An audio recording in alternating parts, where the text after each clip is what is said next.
بسم الله والصلاة والسلام عليك يا حبيب الله، عليك أفضل الصلاة وأزكى تسليم. سلام غاليات، إن شاء الله تكونوا كامل بخير وعلى خير أحبائي في كل مكان.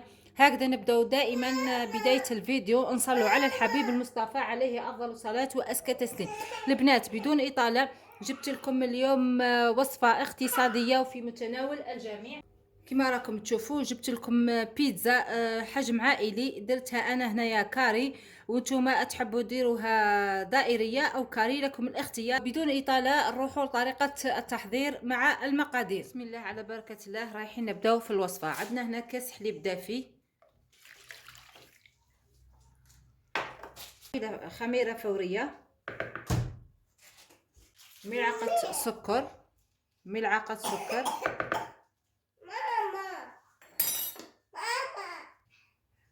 خلطهم كامل مع بعض، خلطهم كامل مع بعض مليح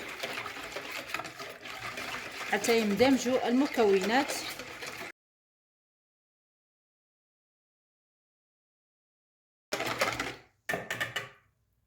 شوفوا خلطناهم مع بعض مليح، رايحين نغطوها ونخلوها ترتاح حوالي 5 دقائق. هنا بعد ما خليناها حوالي 5 دقائق شوفوا هاي اختمرت لنا. شوفوا رايحين نضيفوا باقي المكونات. نضيفوا 4 ملاعق زيت او زيت زيتون، لكم الاختيار.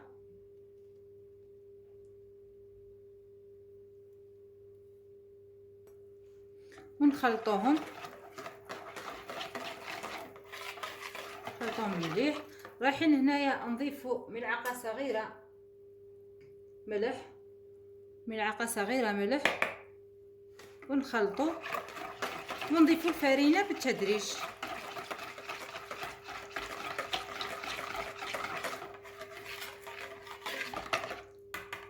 هنا رايحين نضيفوا الفرينه الكاس الاول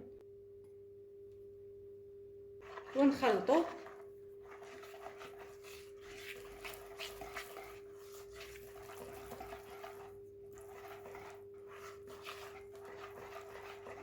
نبقاو البنات نضيفوا الفرينه بالتدريج حتى نتحصلوا على عجينه لينه تكون تلتصق في اليد.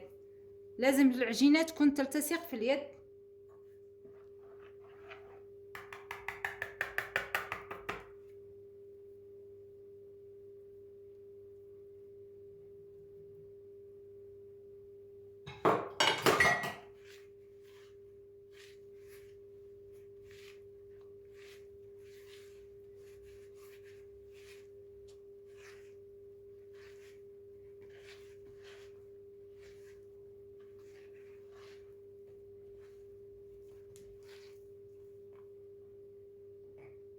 ضيف قليل فقط.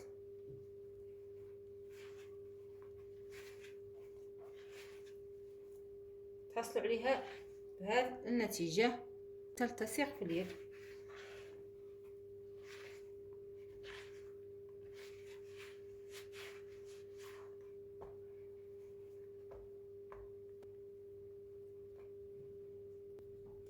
هنايا رايحين ندلكوها مليح. شوفوا ندلكوها فقط شويه حتى نتحصلوا على هذه العجينه ملسه وتكون ما تتلصقش في اليد. من الاولى تكون تلتصق في اليد ومن بعد تولينا ملسه. شوفوا بهذه الطريقه. رايحين نغطوها ونخلوها ترتاح على الاقل ساعه او نصف ساعه.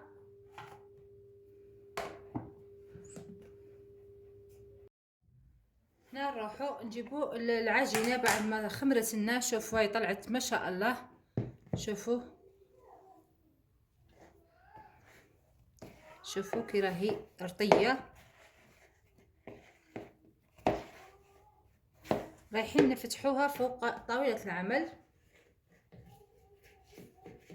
ليك العجينة بعد ما ارتاحت لنا نقسموها على 2 ونحلوها مربع على طول السنيوة اللي عندك، سنيوة الفرن، ولا تحبي ديريها دوائر، لك الاختيار على حسب العائلة والشكل كما تحبي. انا هنايا رايحة نحلها.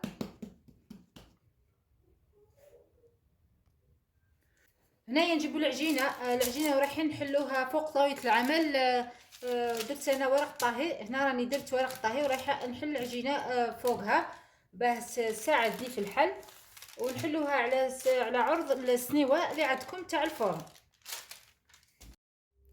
هنايا بعد ما ارتحت حوالي 5 دقائق رايحه نجيبو فرشيطه،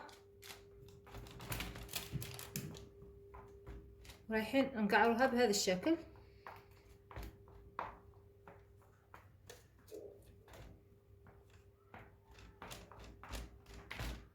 اتمنى منكم انكم تجربوا الوصفه وتنال اعجابكم، واذا عجبتكم الوصفه ما تنسونيش بالاعجاب والكومنتير مع الاصدقاء والاحباب هكذا لكي تعم الفائده للجميع. هنايا رايحين البنات نديروا صلصه الطماطم.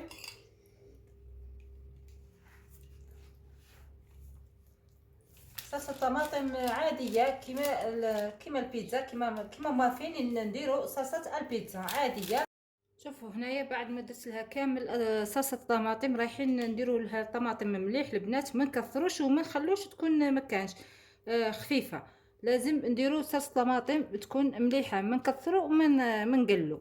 هنايا البنات بعد ما درنا لها الطماطم رايحين نديروا لها كميه معتبره من الفرماج اللي عندكم اي نوع فرماج تستعملوه.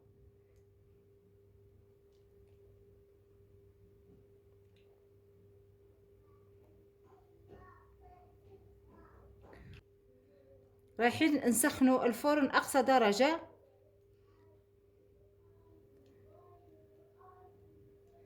هنا فقط نديروا هذه الطريقه ونروحوا ندخلوها للفرن بدون اضافات البنات.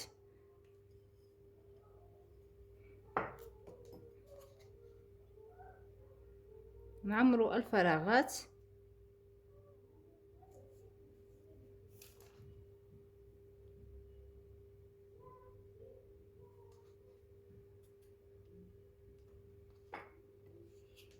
هنايا بعد ما عمرتها فرماج درنا لها الفرماج رايحين ندخلوها الفرن على اقصى درجه وحوالي 5 دقائق او اقل على حسب الفرن اللي عندكم حتى تطيب لنا من الاسفل. ونروحوا للتزيين.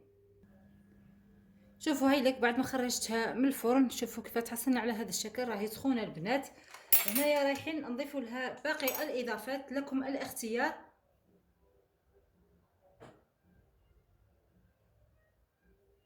هنايا رايحين نديروا الطون اللي عندنا، رايحين نوزع كامل الطون بهذه الطريقه. تحبوا البنات اللي حبت تدير الفيونداشي دير الفيونداشي، تحب تدير الدجاج، تحب ما ديرش خلاص ما ديرش، فقط كتزيين اضافي. رايحين نديروا هذا المكونات بسيطه. هنا البنات بمكونات بسيطه وانتي درتي وجبه خفيفه للعشاء ولا الغداء لوليداتك، هكذا بيتزا عائليه في المنزل.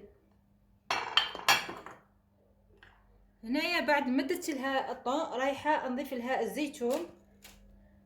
لكم الاختيار.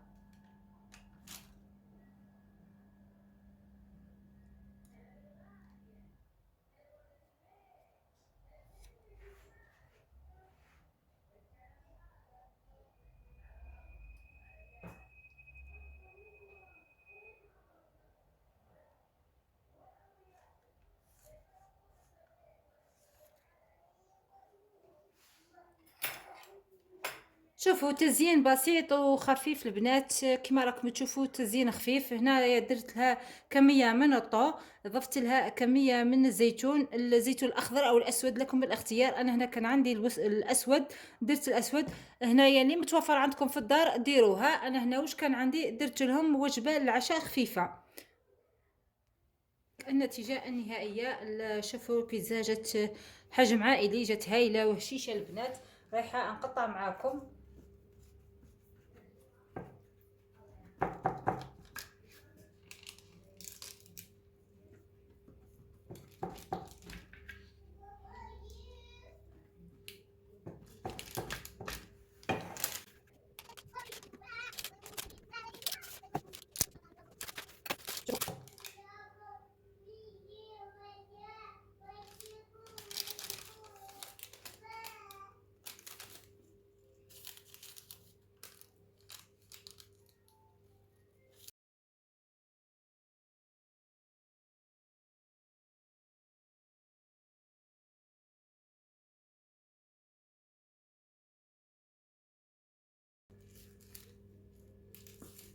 شوفوا البنات نتيجة رائعة البنات. شوفوا خرجت قطنية البنات. شوفوا من الأسفل هاي ليك.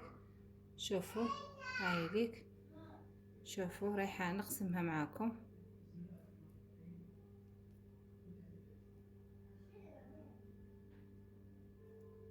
شوفوا ما شاء الله.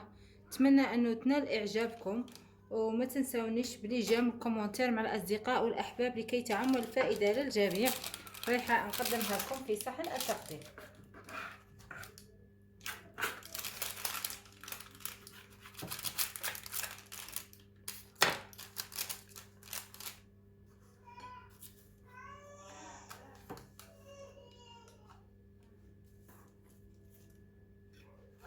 هي النتيجة النهائية كما راكم شفتوا معايا في الفيديو.